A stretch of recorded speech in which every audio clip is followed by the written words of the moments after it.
Oli was just talking about some of the reaction to the India budget just over the weekend. We're seeing more allocation for the space industry. What is your sense of, does that meet your expectations in terms of support for the sector? I think it does. Not so many unique things in this budget for the private space sector. We had seen many more of those the previous year and the year before that. But I think it's still good that there was an increase in the budget to the Department of Space, through which all the space programs take root. The predominant one of which is the human spaceflight program for launching Indian astronauts to space and to build our own Indian space station in the coming few years. The work on that has been going on well. So I think it's good. We could also see a lot of increase in the budget for defense applications, and quite a bit of the defense budget has been routed towards space applications. Space is starting to become a new mode of domain where countries are looking at how to build technological superiority, and space technology becomes a critical part of that. So I think given those two aspects in the budget, it's looking like a positive few years for space technology in India. Given how important it is, do you think the government needs to classify space assets as critical infrastructure then? Yeah, so I think they have been doing that in a variety of different ways. So in the last year's budget, for example, there was a deep tech fund of quite a few billions of dollars, tens of billions of dollars that was announced, and it will be disbursed through the RDI funds, Research and Development for India funds. And space technology has been described as a sunrise sector, a sector that is important for the nation, and there will be long-term loans and grants and equity positions that the government of India, through sovereign funds and through second-level asset managers and banks, that will be providing these fundings to companies like us that are building infrastructure projects. So in a way, the sunrise sector label for space technology in India is something that has already been recognized.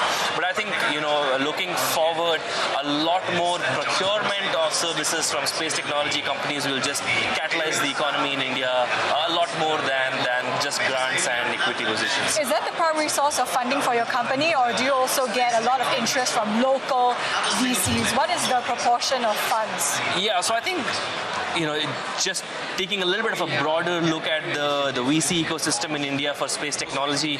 We started the company in 2019, back when no one knew, what space technology investment meant, or what even hardware meant, right? So when we go to an investor and talk about launching satellites to space, and we were just, freshly graduated college students then, it was a little bit difficult to convince people to put in the money from India, because the ecosystem just hasn't developed quite a bit yet, compared to, let's say, Silicon Valley, where these funds have seen a lot of returns from a lot of risky ventures, and they have a lot of dry powder that they had.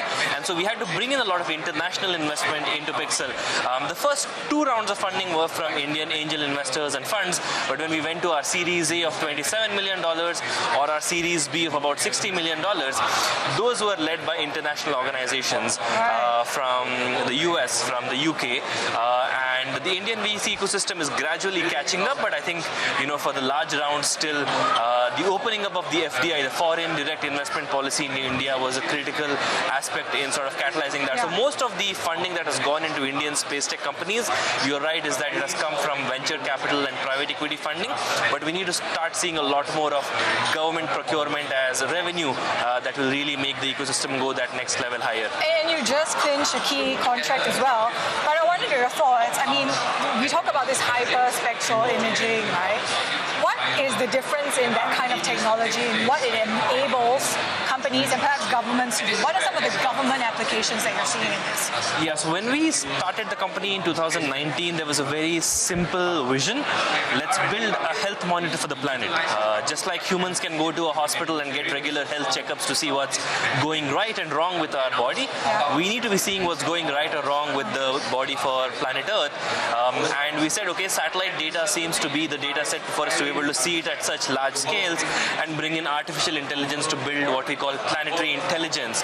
But we realized very quickly that existing satellites up there, which were multispectral or radar, they could see a lot of things, but there were many things that were invisible. For example, if we wanted to see diseases in crops, or we wanted to see pest infestations. We wanted to see if there were invisible methane leaks from natural gas pipelines, underground oil leaks, forest fires. A lot of these things were invisible to these satellites up in orbit because you can't see them with human eyes, you can't see them with normal cameras. So we had to build a different kind of a camera, and that's where hyperspectral imaging came into the picture.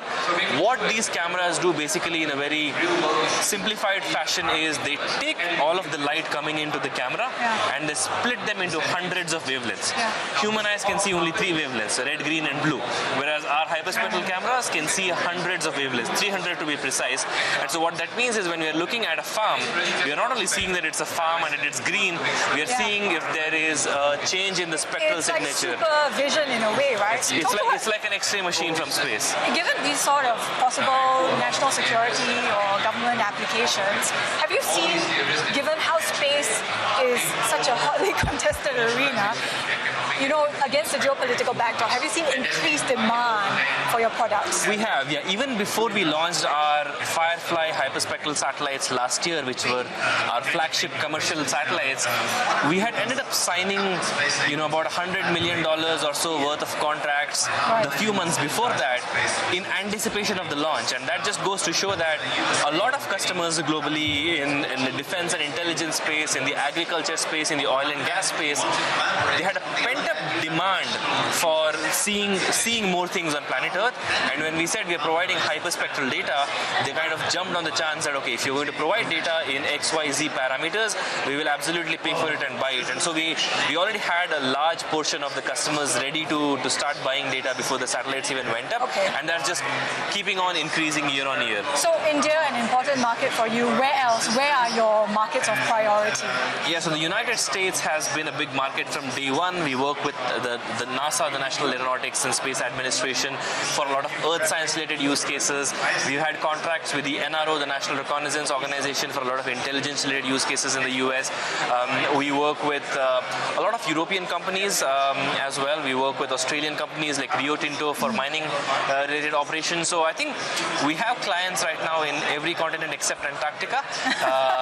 And the plan is to keep on increasing the number of customers in each of those. But the biggest ones are North America and Europe, followed closely by growing India.